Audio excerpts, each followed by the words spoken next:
Toys of the 1970s embody both novelty and quirkiness, offering children an array of unique playthings that left lasting impressions. Among the standout releases was the Lazy Daisy doll by Ideals, retailing for $5.99, renowned for its peculiar ability to fall asleep when set down, creating an eerie spectacle as it toppled, without the need for batteries. Another notable toy from this era was the talking red fox plush, inspired by the beloved TV show Sanford and Son.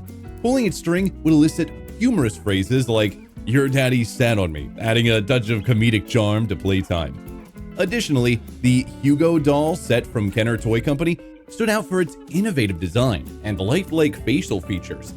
Marketed as the man of 1,000 faces, Hugo allowed children to explore their creativity with a range of accessories for imaginative play. However, with its soft rubber head and stuffed cotton wool arms, Hugo bore an uncanny resemblance to a forensic sketch artist creation, invoking thoughts of intriguing characters and perhaps even evoking the mystique of a serial killer persona. Before the phenomenon of Cabbage Patch Kids swept the toy market, there were other unique and somewhat peculiar toys that captured the imagination of children. One such example is the Canned Beans Babies, which offered a quirky twist on traditional baby dolls. These dolls came in varieties such as navy beans, green beans, and even pork and beans, with each doll containing actual beans inside. The novelty of these dolls lays in their unconventional design, which appealed to the whimsical nature of children's play. Another standout toy from this era was Milky the Marvelous Milking Cow, introduced by Kenner in 1977. This toy embodied the charm of farm life, allowing children to experience the role of a farmer in a playful manner. Standing at approximately 10.5 inches tall, Milky was equipped with a unique feature that set her apart from other toys of her time. When her rubber udders were gently squeezed, she could drink water from a trough and simulate the process of milking. To enhance the realism of the experience, toxic milk tablets were placed in her udder, giving the dispensed water a milky appearance. This interactive feature added an element of creativity and imagination to playtime, as children could engage in role-playing scenarios centered around farm life and animal care. Overall, Milky the Marvelous Milking Cow offered a delightful blend of entertainment and education, making her a beloved addition to many children's toys collections during the 70s. In 1975, Mattel introduced Skipper, a Barbie spin-off doll designed to grow when her arm was pulled. However, public reaction to Skipper's sudden puberty was negative, leading to her upper torso being fixed in place upon a return to shelves in 1979. Another curious toy duo from the era was Pulsar and Hypnose. Pulsar featured a see-through chest that revealed inflating lungs and a beating heart when a button was pressed, while Hypnose boasted mind control powers with a spinning hypnotic disc on his chest. Additionally, there was a unique version of Snoopy sporting an afro wig and satin disco jumpsuit reminiscent of the 70s era. Lastly, the Snoopy Snow Cone Machine, a popular device for making snow cones from ice cubes, was a notable novelty item of the time. Iceberg, an innovative toy released by Kenner in 1974, provided children with a unique hands-on experience. This interactive toy required a kid to scrape a large block of ice using specialized tools provided in the kit to create frozen shavings. The process of shaping the ice block into intricate designs and patterns sparked creativity and imagination, making icebergs a hit among young aspiring artists. Softina dolls, prominently featured in 1970s Sears catalogs, captivated children with their charm and versatility. Paired with the Sneaker Sleeper, a whimsical accessory resembling a giant shoe, these dolls found a cozy resting place that sparked imaginative play. Children could indulge in storytelling and role-playing scenarios, crafting their own adventures with their cherished Softina dolls.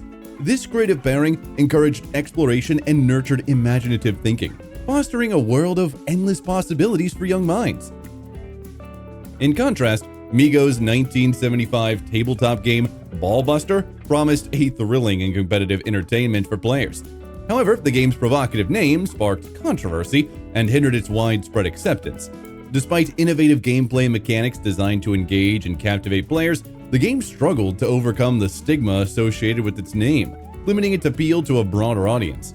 Despite its shortcomings, Ballbuster remains a testament to the era's bold and sometimes unconventional approach to toy design and marketing.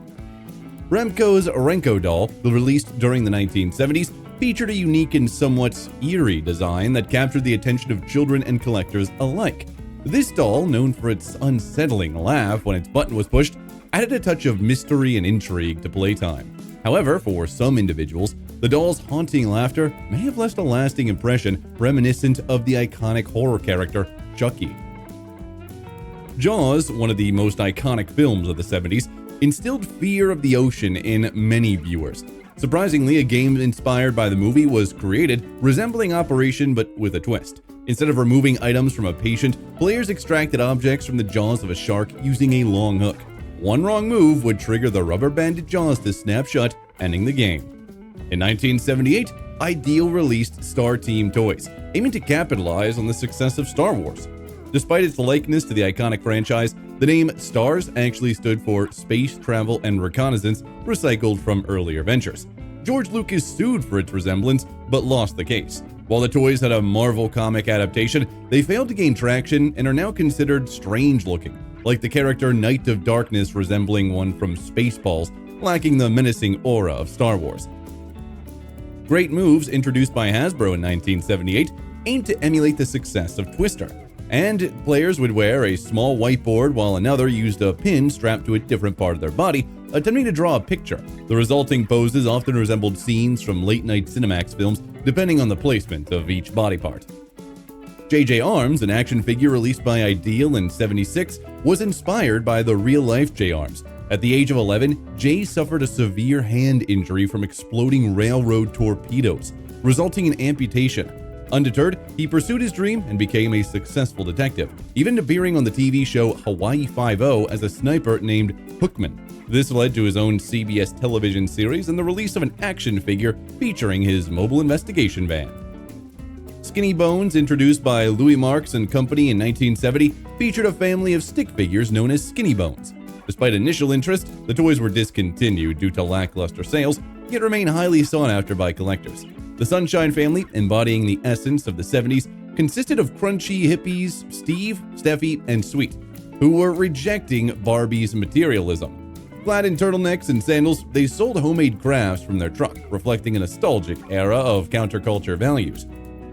We hope you enjoyed this nostalgic journey through some of the quirkiest toys from the 1970s. If you can think of any others we missed, feel free to share them in the comments below. As always, thank you for watching.